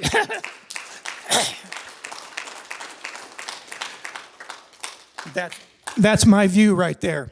That's called Floating Mountain on the other end. And that's where we point the thing. Those blue lines are what you got to stay in between. And I think, is that course 100 or 125 feet wide, Lee? 400 miles an hour, about 60 foot. Yeah, 60. There you go. You're threading a needle down there. But that's what you see from inside the cockpit right there. And in 2018, when we went real fast, those were one of the years where all those fires and everything were there. And usually what I do when I sit on the start line, I take a point down there in Floating Mountain, and in case I get sideways or a little bit disorientated, I can see I have something to come back to. But in 2018, with all the fires, you could not see Floating Mountain when you left the start line.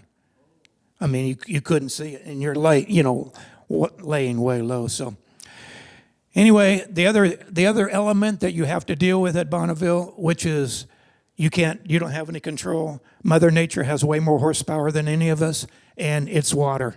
So that was 2015, and so it's a lake, right? It's a dry lake. So if you take a bottle of water and pour it on one of these tables right here, it doesn't take very much water to cover that entire surface. And Bonneville is actually so flat, you can see the curvature of the earth up there.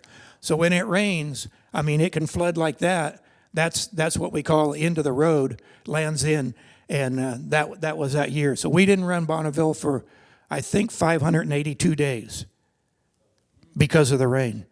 So you go to a sponsor and you do your big pitch and you tell them, I'm going to go up there, I'm going to set this record, I'm going to make you famous and all that kind of stuff. And you get up there and it rains and you got to wait a year. And so it's another element that's you can't deal with. That's our crew right after we ran a two-way average of 448.756 mile an hour in 2018. And that's me. And so now I sold that car. I had to pay for it. And I'd borrowed money to run, which everybody knows you don't borrow money to go to Bonneville or go anywhere racing. But anyway, we sold it and paid off all the bills and still hold the record, don't have the car, but we still hold the record. So now I'm driving this year here. Next month we'll be at El Mirage, and we're going to drive on the dirt. And the record in that car on the dirt, I think, is 280, maybe 284, 287, something like that. So this is Don Ferguson's car. His shop's about a mile down the road here. And so that's what I'll be driving at El Mirage in May, and then at Bonneville in August. And hopefully that'll have an A motor in it, which is up to 500 cubic inches injected nitromethane. And hopefully the goal is to see if we can push it over 400 miles an hour. So that's what's coming up, and that's my story, racing at any age. That's true. El Mirage has a purple hat or maroon hat. Oh, Merlot, sorry, a Merlot hat. I thought that was wine. But anyway, and I don't have a... I think so, yeah. Yeah, I've only driven there. I only have 4 laps there. So I'd like to get in what they call the dirty 200-mile-an-hour club at El Mirage. So, but it's different. It's only a mile and a third, and you got to shut off really early and make sure your parachutes are out so Mr. Kennedy doesn't come and chew your butt from going out that back door. So anyway, any questions, anybody? Cool. Here, I'll start with a question. Okay. The Stadium Truck Series, we talked a little bit about that, and they ran at the Coliseum here, and one of the things they did was to get up up in the stands, the peristyle, and come down through there. I thought NASCAR was going to do that when they were coming, but no. What was that like? What was it like? So the peristyle, my dad came up with that when he went to the president of the Coliseum or whatever, and he said, I want to take your beautiful field down there, and he says I want to cover it in dirt, and then I want to put dirt up through your bleachers, and then I want to run these trucks and buggies around the field that they have the Olympics in, go up through the peristyle, and then I'm going to turn around, I'm going to jump those things down to the bottom. It'll be a really good show. And this guy's looking at me going, yeah, right, we play football here. And anyway, that was such a thrill, because when you came off the top of the Coliseum, we put a little lip on there, you jumped 70 feet. So you jumped from the top of the peristyle, not the top of the peristyle, but the bottom of the arches, and you jumped 70 feet through the air. So when you went off the top of the peristyle, all you could see was the lights on the other end until the car started to drop that way. You didn't know if anybody was below you or anything, but I mean, you had to leap. You couldn't back up. Somebody's going to do it and pass you. So, yeah, peristyle was awesome. Right. And a great series, I thought. Yeah. Questions here? I see in the back, Steve. Danny, when you boosted the nitromethane, did you have problems with it blacking or beating the bearings out of the bottom of the motor? Yeah, the more nitro you put on it, the harder the hit is internally. And but I tell you, when that thing started on the start line with 3% more nitro, and I'm sitting there, I'm going, something's different. Now, you're sitting in between 2 engines making 3,000 horsepower apiece, and you got earplugs in, and you're talking to your crew chief and all that stuff. And I'm going, something's different. Something's different with the sound. And they pushed me off on the truck, and I gassed it up, and it was like, oh my God, it was, yeah, unbelievable. So. Thank you. Okay. Thank you. Well, thanks again, Danny. That's just exactly. Thank you, Eve. Terrific. Thank you. Okay, thank you. And as we mentioned, Brian. Okay, here.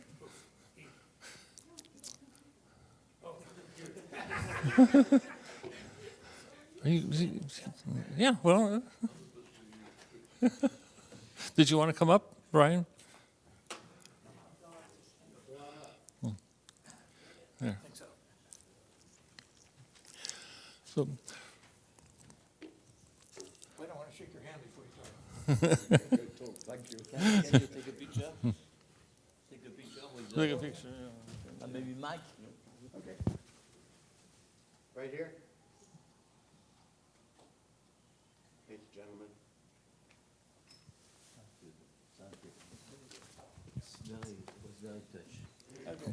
Merci beaucoup.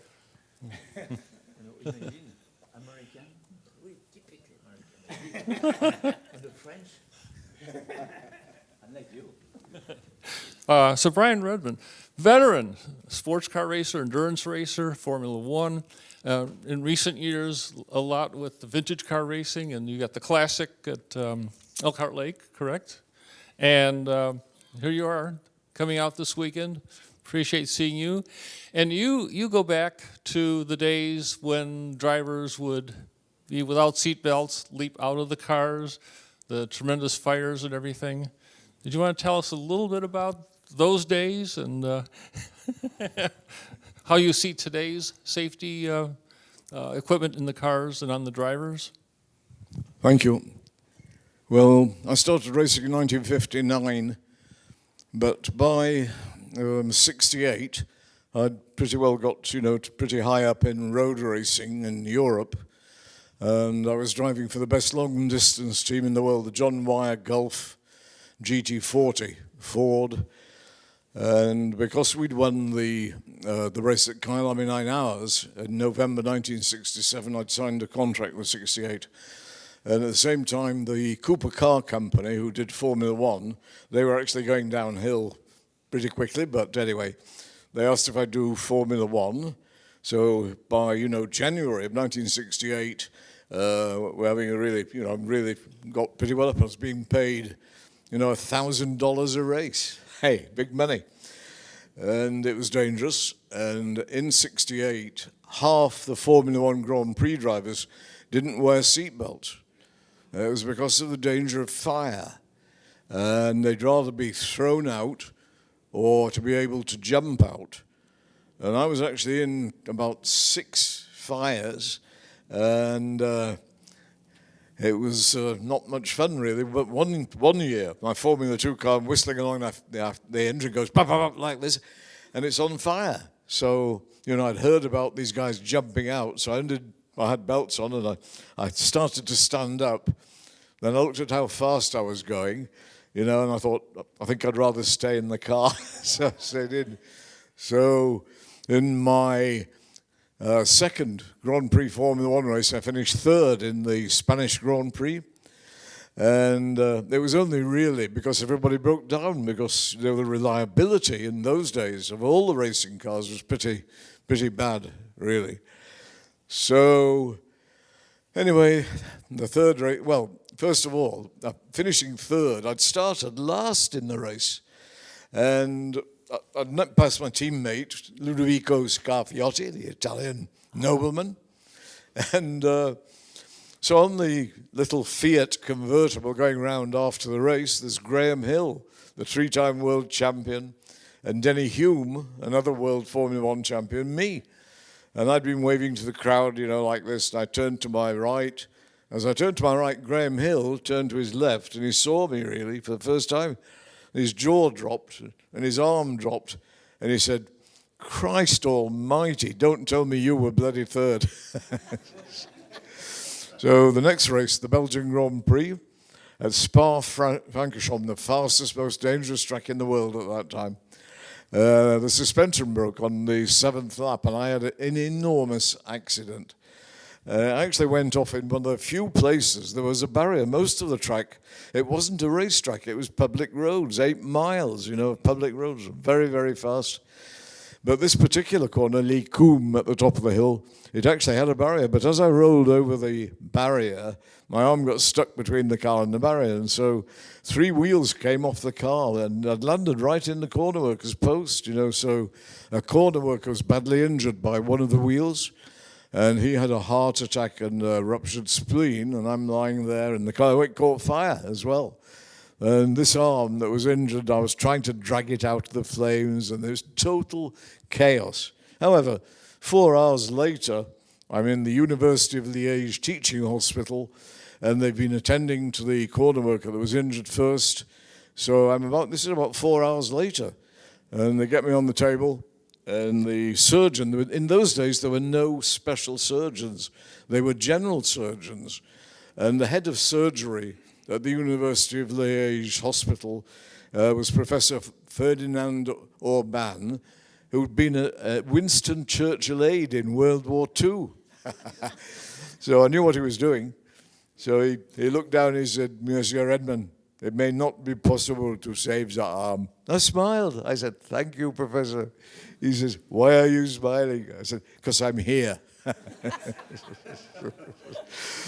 So that was like 6 months off, but at the end of the year, I got an invitation to drive for Porsche. So I joined the big Porsche team.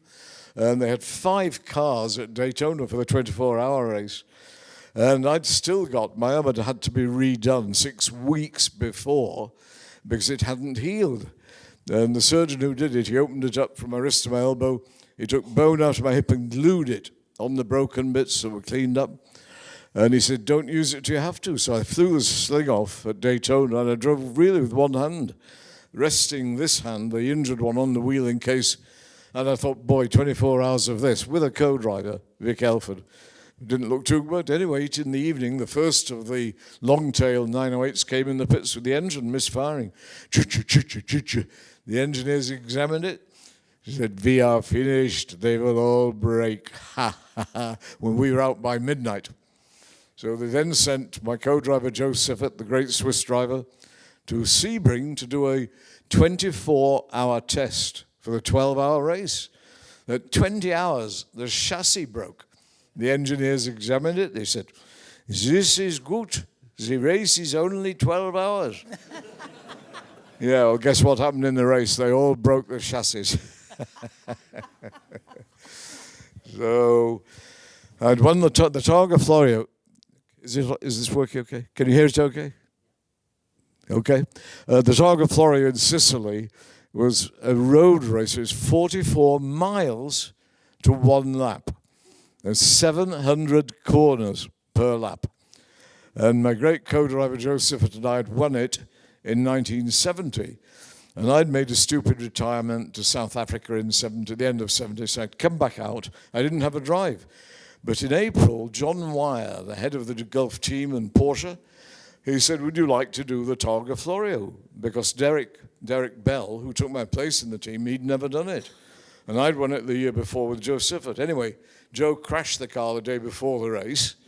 They repaired it overnight. And unusually, John Wyer said to me, Redmond, we'd like you to start. I said, what for? He said, I don't want Siffert and Rodriguez knocking each other off. The other driver in the team was Pedro Rodriguez. And so right from the start of the race, the handling wasn't normal. Oh, and just before the start, a German engineer said to me, Herr Redmond, if you must have the accident, do not crash on the right side. So 22 miles into this 44-mile circuit, the steering broke. And I hit a stone kilometre post right in the fuel tank. And it exploded. And how I got out, I don't know. I was soaked in fuel and on fire from head to foot. And spectators they took 45 minutes before any help came. But in that time, the spectators were fanning me with magazines. Nobody knew where I was, nobody in the team at all. Anyway, Richard Atwood, a team driver, and Pedro Rodriguez came and found me at about 10 o'clock that night and took me back to the hotel. There was a German doctor with the Porsche team. He gave me pain-killing injections. The next day, they flew me to England, but I was bandaged from head to foot. I was like the Invisible Man. So they'd rented this jet out of Geneva. When it got to Manchester, not too far from where I lived, I knew that my wife had come to meet the plane. So as I appeared at the door, but I couldn't see, I was blind, I heard a crash as somebody fell on the ground, and I thought, it's my wife's fainted, Anyway, it was a friend of mine who'd brought her who'd fainted. So anyway, that was several weeks of recovery from that. And then I started coming to America and racing Formula 5000. And I was lucky to race for the greatest American engineer, really, Jim Hall of Chaparral Cars. And we won the championship for 3 years, with Mario finishing second for 2 years and Alan Cecchini second the third year. The first year, I should have won the championship. Jody Scheckter, who went on to become world champion for Ferrari, he won the championship, but I won 5 races and he won 4, but he did 2 more races because I was racing for Ferrari in Europe. So he won the championships. Anyway, these were my greatest years in racing. Although I'd driven, for Porsche and Ferrari, BMW, Jaguar, Aston Martin in the long distance races. But still, those 4 years with Jim Hall and Chaparral were my best racing years. And anyway, at the end of '76, the NCCA, in its wisdom, decided to change the rules and change the cars. The name Can-Am, which many of you would know, Can-Am had finished in 1974. There was no more Can-Am. But the track promoters got better crowds for Can-Am than they did for Formula 5000. So they changed the name and made us put bodywork on these open-wheel single-seaters and call it Can-Am. It was a marketing exercise. So I arrived in Saint-Joseph, Canada, in early June of 1977. I'd never seen the car before, but I know, prepared by Chaparral and tested by the great chief mechanic, Franz Weiss, that it'll be good. So out I go, it's good. At this point, I'm 3 seconds faster than anybody. And Jim Hall says, how is it? I said, it's good. And he said, what do you want? To change the balance in the turns? And I said, drop the front wing 1/4 of an inch. On the next lap, at 170 miles an hour, it took off at the top of the hill, went straight up about 40 feet, came down upside down. That broke my neck, C1, smashed this shoulder, split my breastbone, broke my ribs. But anyway, as it rolled off the track, it landed on its wheels, and my heart had stopped. But the track doctor that weekend was a heart specialist, so he got my heart going. Then the ambulance were tire on the way to hospital. And when my wife arrived from England the next morning, there's a photograph on the front page of the paper with the doors of the ambulance open. The 2 guys are working on the wheel. I'm in the back, not looking too good. And it said, Redman anymore, Redman is dead. And so I then had spent several interesting weeks in the Montreal Neurological Institute. And I was the only one out of about 8 patients that actually was going to come out. They were in there with broken necks from everything you could think of. One guy had dived into an empty swimming pool. One guy, a motorcyclist, had hit a tree. A skier had hit a tree. Anyway, one of the badly injured but somewhat mobile, not really mobile, patients, they wheeled him to the end of my bed every day. And after about a week, they'd let me go. They'd drill holes in my head with weights down in the bed, and I was tied to the bed, my wrists, my ankles, and my waist. But after a week or so, they undid all this, and I've got this massive thing on my head and shoulders. And they anyway, I see every morning they push him up. Well, one day, he was completely incontinent, so he's got a bottle, for urine. And one minute he starts looking at me like this and smiling, so I smiled back at him. And then very, very slowly, he's leaning over like this, and he keeps grinning at me. I'm grinning back. And he gets the bottle, the urine bottle, and he very slowly, this takes about an hour, he lifts it like this. And then he got to here, and he goes to me, and I go, and he goes, and threw it. And about that time, I wasn't tied down, and about midnight, I saw the nurses, in their little office, and I pushed the cart away from the end of the bed, and somehow I lifted myself onto the bottom of the bed, dropped off, and walked into the nurses' station. So I was then tied again, hand and fist. Anyway, so it was that was a difficult time. But I came back after that. It took me a year to recover. And in November of that year, 1977, I rang Joe Hoppen, the head of Volkswagen, Porsche, and Audi competition. I said, Joe, can you find me a car for Sebring 12 hours in March? Not a winning car, but a decent, reliable car. Yeah. I said, can you pay me? He says, yeah, I pay you $5,000. So off I go, and it's the second Dick Barber car. Dick Barber was the top, he owned the car, he got the best drivers. And this second car was a rental car. There were 2 guys, who didn't do much racing. One was a local, and we won the race. It was unbelievable.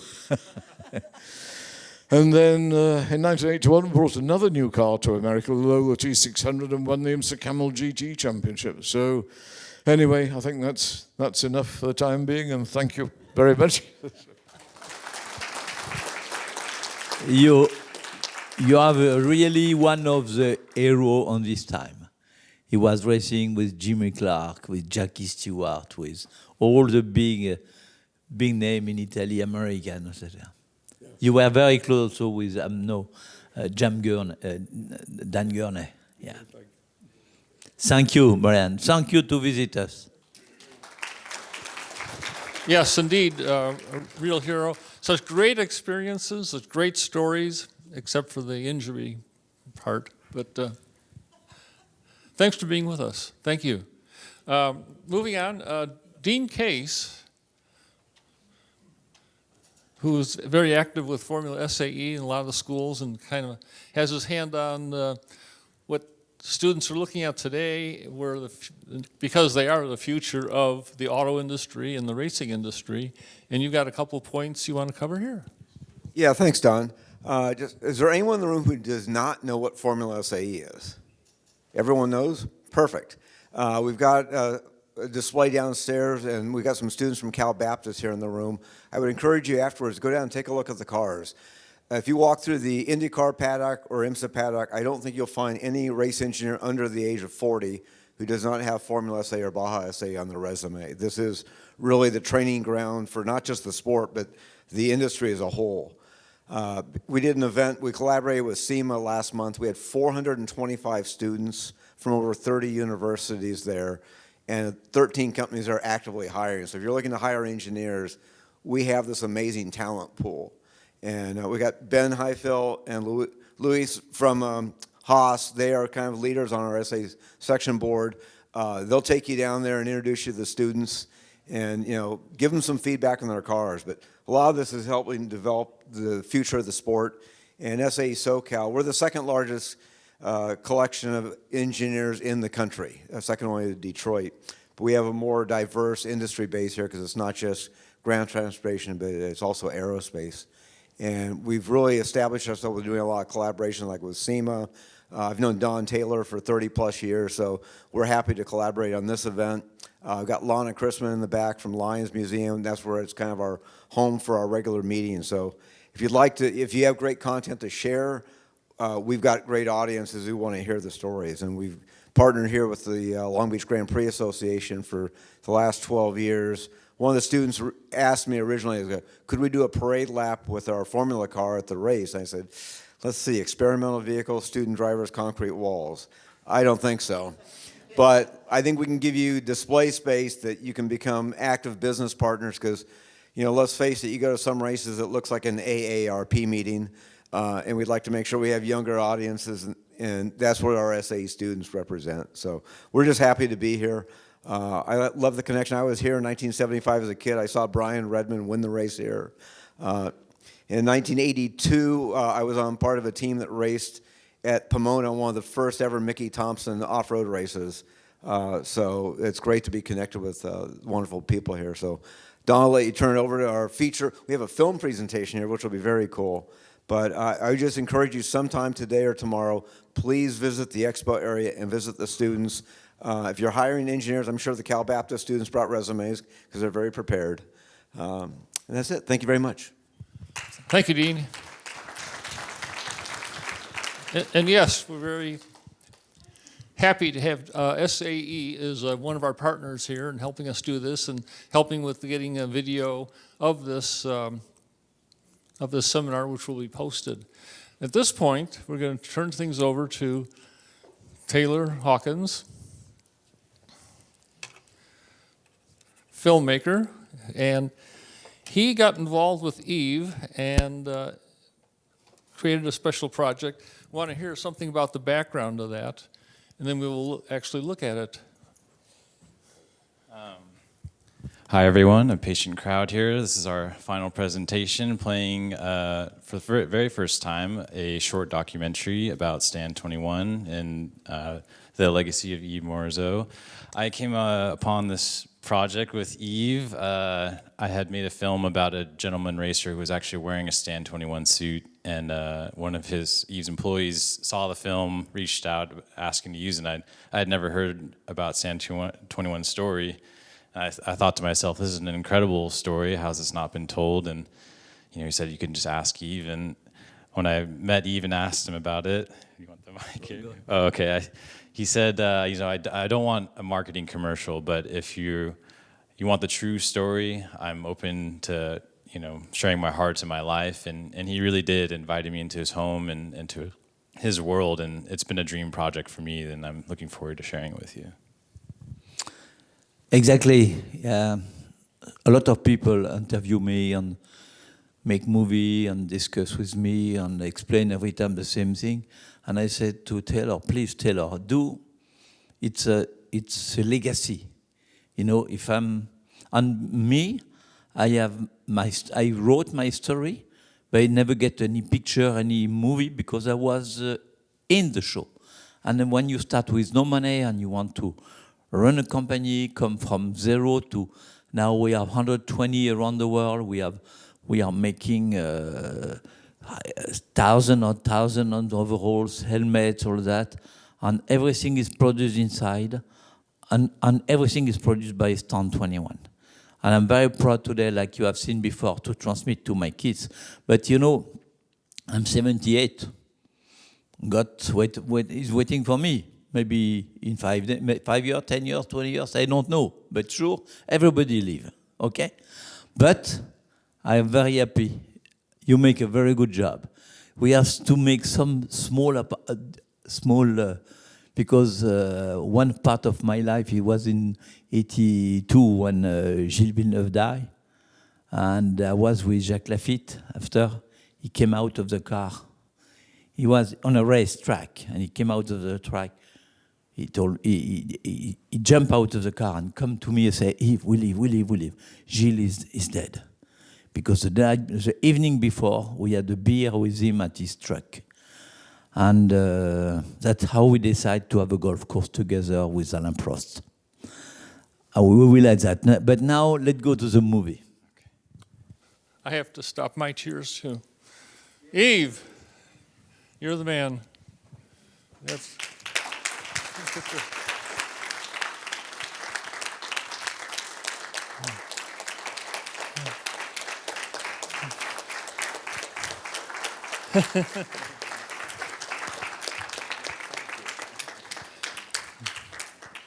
So when you hear dedicated to safety, it's not just a slogan, it's the man's life. And we're proud to be part of it. And I think you'll remember today for this and some other things you've seen and heard today. So, Yves, you want to tell us? I'm very touched. Very touched. You did a great job. You did the job.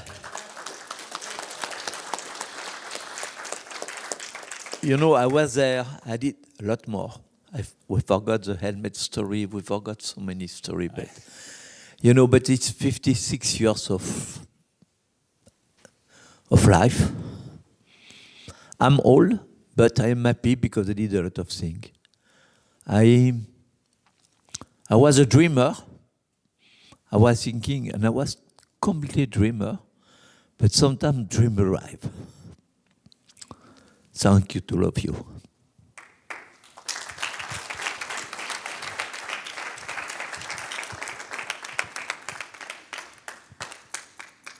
Thanks for watching. I'm going to follow up with that, John. We'll be looking to release this film. It's kind of this first time anyone's seen it. Just wanted to get a little test audience, some feedback. We'll make a couple touches and be looking forward to sharing it with more people. So, thank you. Stay here. So exactly where it'll go, where it will be seen, you do not know at this point, correct? Not yet. Yeah. Yeah, most likely a YouTube near you. I mean, I think, there's a lot of Formula One footage in this, and could be something that maybe you try to partner with them in, but I think Eve's story is definitely expanded beyond that as well, and so I think it would be appropriate just to be out there as a documentary film for people to see the story. So we'll see. Well, with this one complete, and I know you've done work with SRO and capturing racing action and what's behind it. What do you see on the horizon? What kind of subjects, things are you looking to get into that fascinate you, that you want to do next with your projects? This, you know, I love making documentary films. I love telling stories, and I think, I don't know, it's such an honor for me to meet Yves and get to share his story. I don't know, it's been such a special experience. I think I'm always looking for other stories with depth and heart, and I have a personal passion and interest in motorsports, so that's definitely a world I've been looking to explore and tell more stories in. But it's yeah, it'll be hard to top this one in many ways, I think. But yeah, so. Any questions here? Well, thank you. I think you'll look back at this day and have many memories, many happy memories. Brian Redmond with us, Danny Thompson, and Mike and Chris from SFI, and Taylor with the premiere of his film. And thanks to Dean and SAE's help putting this on. And it will be captured, has been captured by TJ Kean, so we will look forward to seeing that posted, I believe, on the SAE SoCal website. YouTube page, and it will go to our Racing Go Safer YouTube channel as well. So look for that. And thank you all for attending today. And I think this is a very special meeting we had. Yes, downstairs, as always, at Long Beach. Some of the Formula SAE cars are there with the students. And like we said, they're the future, too. And so look forward to a bright future for racing safety, and the good times ahead. So thank you for attending. Lee Kennedy, yes? I've got a few SCTA rule books for people that want to be interested in racing land speed. Yes, and you know, we encourage you, El Mirage, look at your calendar. Danny's going to be there next time, 17th, 18th, 19th of May, and it's so close from here. In Bonneville, just a few hours longer. Yeah. Wasn't here 12 hours. It's a once in a lifetime. Once you go, you'll never come back. I mean, you'll never stop coming back. You'll never come back. Life-changing event.